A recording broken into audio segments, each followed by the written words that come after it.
It all began toward the end of World War I, when a young American doughboy stationed in France met a mademoiselle as she walked home from her job at a canning factory in Le Mans.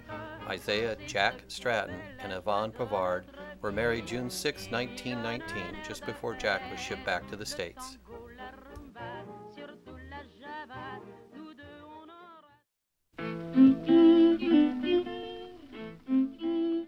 They settled in Nebraska near Raymond, where Jack got a job as a hired hand for the Nord family. He was told it was because he was the only one who walked the 2 miles to the farm to apply for the job.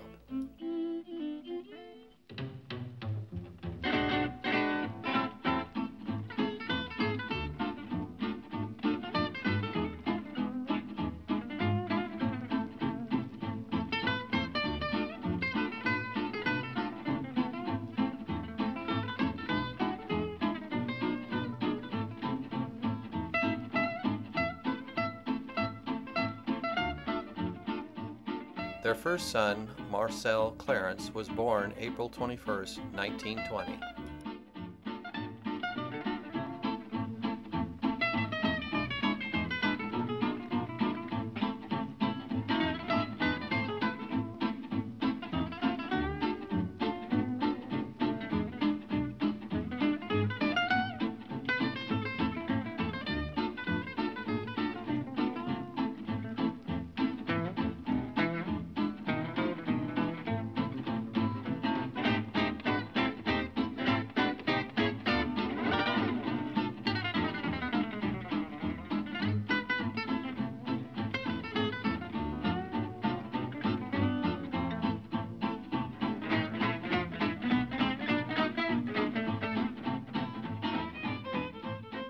Their second son, Walter Everett, always known as Bud, came along on March 15, 1922.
Shortly after Bud was born, the family moved into the upstairs of the Forkeys, Jack's new employers. It was here on a cold, snowy January 7, 1924, that the couple's last child, Jaqueline Helen, was born.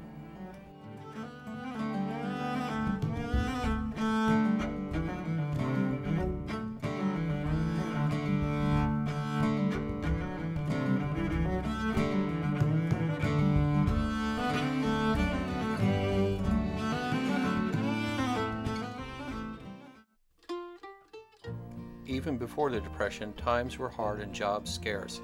Yvonne kept a large garden, but Mark remembers her often waiting until the children had had all they wanted before she ate her own meal. The only fuel available was the coal and wood the boys found on the railroad tracks, and the children slept in one bed to keep warm. Still, Mom remembers her childhood as a happy time. We didn't have many toys, but there were always the animals. The dogs, Lady, a pit bull that Papa picked up in Dawson, was one of them. Papa got a job as a caretaker of the Seward, Nebraska City Park, and we had all the swings and playthings, and the county fairgrounds were across the road. One Sunday, a large group came in for a picnic. A heavy rain came up and they all ran for their cars. After the storm, Papa went to the tables and found food under them, dry and edible. We had a feast. All the way, if we'll keep on the sunny side of life.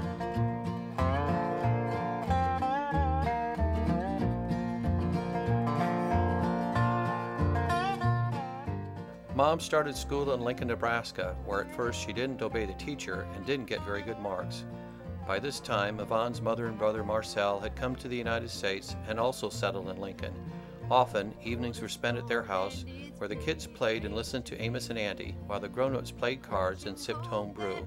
Grandma Pavard and Marcel were somewhat better off, thanks in part to the gold Marcel had smuggled from France in his toolbox. In 1930, the family moved to Aurora. Jack worked at different jobs, including one that was a result of the National Recovery Act. While there were good times to be had here as well, the Depression was in full force, and there was drought all across the Midwest. We experienced our first dirt storm around 6 o'clock on July 5th, 1934. It got so dark, Mama lit the lamps. The electricity was off. While Papa watched the skies from the porch, she and I did dishes, and I stood really close to her, scared to death. In 1936, Jack took his World War I's veteran bonus and went into farming near Stockham. Life on the farm was hard. There was no running water or electricity, and they had to haul water for washing and laundry. Jack wasn't a natural farmer, and the animals often suffered from lack of care. But with the chickens and pigs, plus the canned vegetables from Yvonne's garden, they managed to eat well, and their privy was deluxe, having been built by the WPA. Mom was given a piglet from the school board president for graduating from the 8th grade with honors. My pig's name was Hilda, a Poland China. I would go out in the yard and call, "Hilda, pig, pig, pig!" and she would come running. Half of the pigs I raised went for food, and the rest I sold and used the money. Thanks to them, I had nice clothes all through school. All the way, if we'll keep on the sunny side of life. Keep on the sunny side of In 1940, deep in debt, the Strattons moved back to Aurora. Mom boarded so that she could go to high school in Stockham. She was the only girl in her class of 4. She and her classmates used to link arms and march down the hall together, driving all before them. She did well in her studies, including natural science, for which she collected black widow spiders until her teacher asked her to stop. She also sang and did readings, and at one time was named the healthiest girl in Nebraska.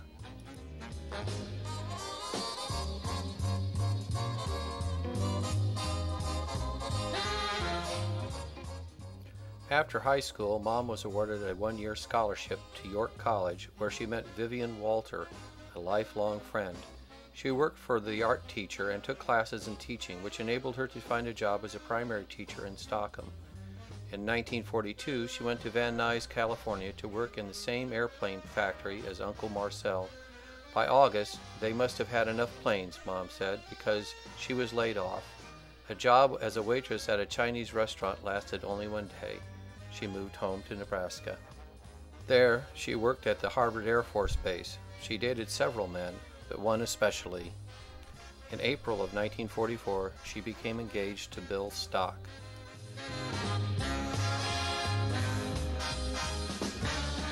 Then, in January of 1945, she met Augustin Daniel O'Donnell just back from New Guinea.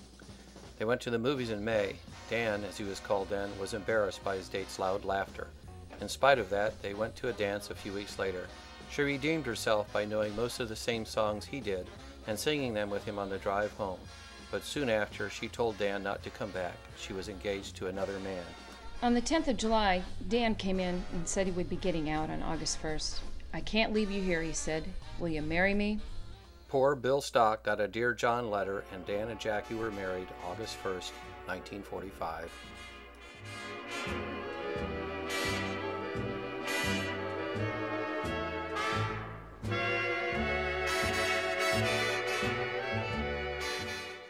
The two settled with Grandma O'Donnell in Independence, Iowa, while Dad readjusted to civilian life and looked for work. There were few jobs, but Dad heard of some short courses in building that were being offered at Iowa State University. He signed up for them with the plan of working in a lumberyard, as his father had. For 3 months, Mom stayed in Independence, preparing for the birth of their first child, while Dad went to school in Ames. They missed each other very much.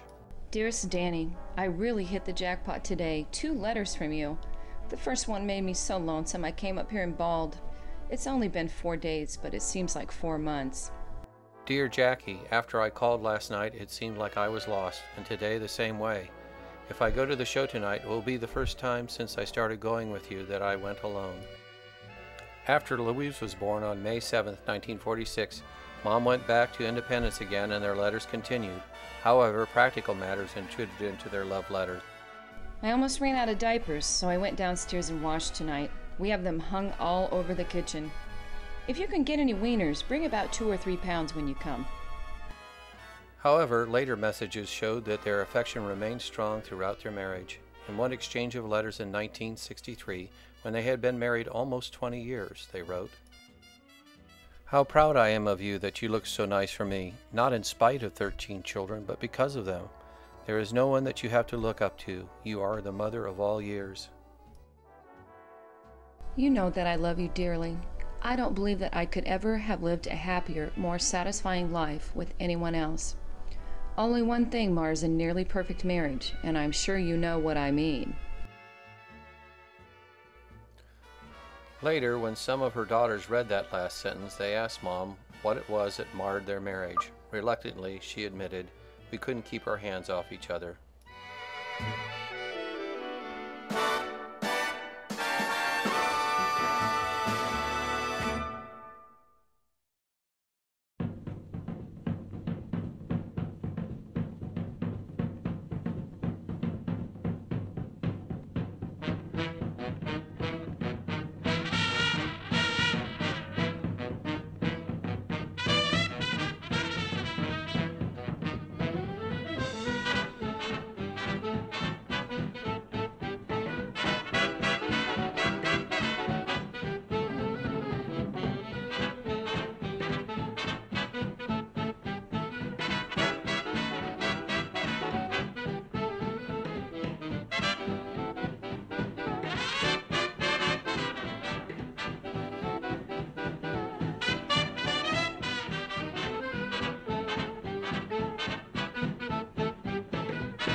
In Slater, Dad worked as a carpenter for Carol Tweet, then for Cab Homes in Des Moines. His work for Cab often took him out of town for a week or two at a time. As the family grew, he couldn't always make it home for the birth of babies. However, Mom always managed with a little help from friends. When Mom was pregnant with Evie, Louise mentioned to the Lutheran minister's wife that Mom thought she would have her baby that night and that she planned to drive herself to Ames to the hospital. Mrs. Beerley stiffened. "Oh no, she's not," she said, and she took Mom herself. Dad continued to be on the road a lot. As the older children grew up, they were able to help around the house, but there was still a lot for Mom to cope with. Dear Daddy-O, you miss being at home? I'll fill you in on what you're missing. Joe and Pat didn't take naps today. They went to bed, but they didn't sleep. I was busy in the dining room when the rest of the kids came home, and you know how confusing it is then. Anyway, Robbie said, "What's that on the stairway?" Louise investigated, and there in the girls' room, which I had just cleaned, there were two little devils knee-deep in about 7 pounds of flour. They had carried a new 10-pound sack of flour and a partly filled sack of sugar upstairs. The flour broke open, and they threw it all over the beds, which I had just changed, all over the walls, the floor, the table, the hall, and up and down the stairway. I filled the sweeper bag 3 times. Other mishaps included a can of Comet being sprinkled all over the upstairs on one occasion, 2 dozen eggs getting tossed one by one out of the window of the station wagon on the way back from the grocery store, and 10 kids down with the Asian flu, all at once.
There were bad times too. In 1966, the 14th child and last daughter, Nora Ellen, was born and died November 3rd. About this time, Grandma O'Donnell died as well, and in 1966, Dad was diagnosed with Parkinson's disease.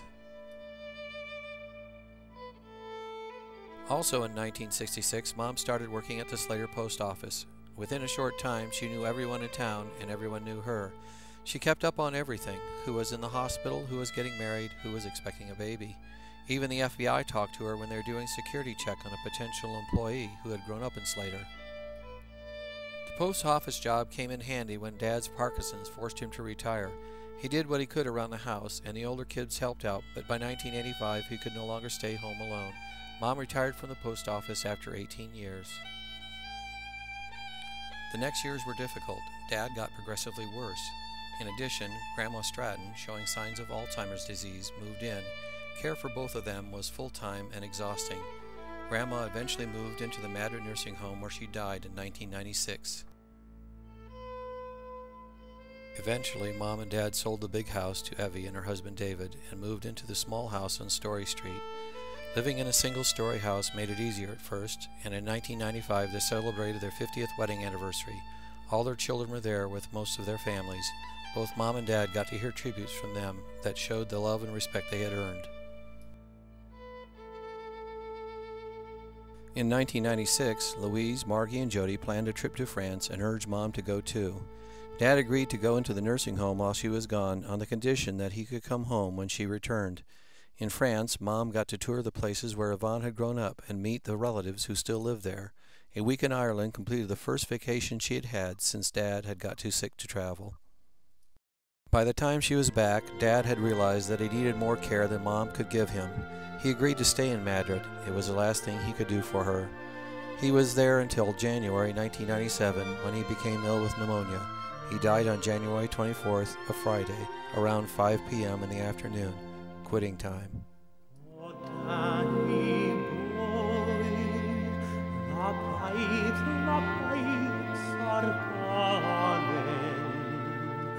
From glen to glen and down the mountainside, the summer's gone and all the roses falling.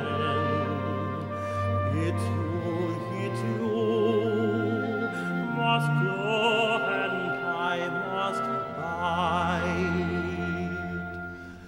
But come ye back when summer's in the meadow, or when the valley's hushed and white with snow. If I'll be here in sunshine or in shadow, oh, Danny boy, I love you so.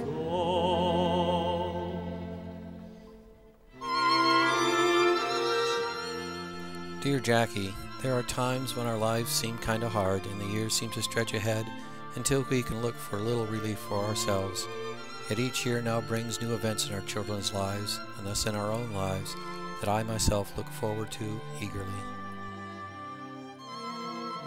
Dear Dan, I only hope that when the kids are all raised and we're on our own, that you and I can have a few years to get to know each other again, to be able to talk together without interruption, to be able to enjoy a few of the fruits of our labor.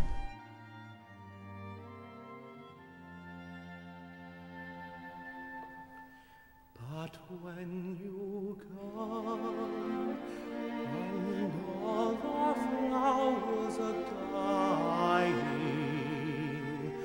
if I am dead, as dead I well may be,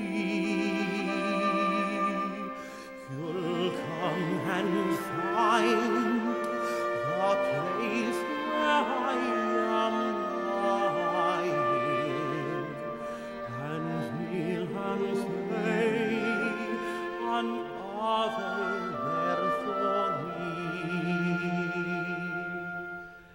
and I shall hear you soft return above me, and all my grave will almost be for you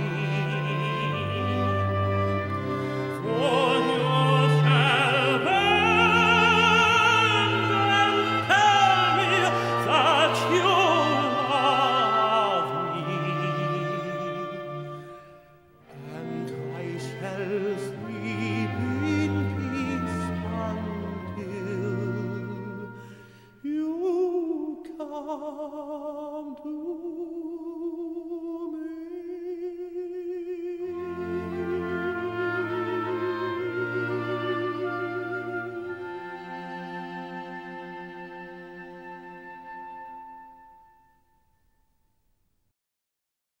Mom has gone on since then, enjoying the fruits of their labor alone. She is active as ever, taking trips to howl with the wolves in Minnesota and spy on the birds in Trinidad. She worked for a while at the Slater Library, but found it cramped her style. From the looks of it, she won't let being 80 cramp it much either. Well, that's about it. It's been a good life, and I'm ready to go any time. But don't count on it.